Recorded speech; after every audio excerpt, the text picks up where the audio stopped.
Hello my YouTube family. আজ আমার ভিডিওর বিষয় হলো বডি কিভাবে তৈরি হয়। মেন বডি তৈরির মূল যে বিষয়টা হলো সেটা হলো ডিসিপ্লিন। ডিসিপ্লিন এই ওয়ার্ডটাকে বডি তৈরির কাজে আমরা ধরে নিন 100% ধরুন আর কি ডিসিপ্লিন ওয়ার্ডটাকে।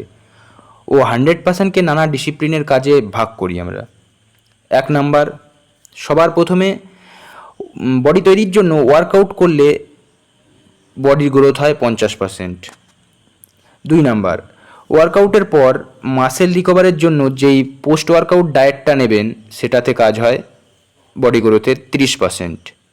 3 নাম্বার, প্রপার রেস্ট, 7 থেকে 8 ঘন্টা ঘুমাতেই হবে। ওজন অনুযায়ী ওয়াটার ইনটেক করতে হবে, অর্থাৎ জল ঠিকমতো খেতে হবে, তাহলেই বডি হাইড্রেট থাকবে ও সুন্দর দেখাবে বডি। এই 3-4টে জিনিস ফলো করতে পারলেই একটা সুন্দর সুগঠিত বডির অধিকারী হবেন আপনারা।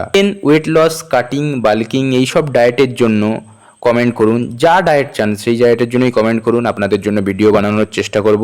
আমার ভিডিও ভালো লাগলে সাবস্ক্রাইব করুন, লাইক, কমেন্ট, শেয়ার করুন। নমস্কার।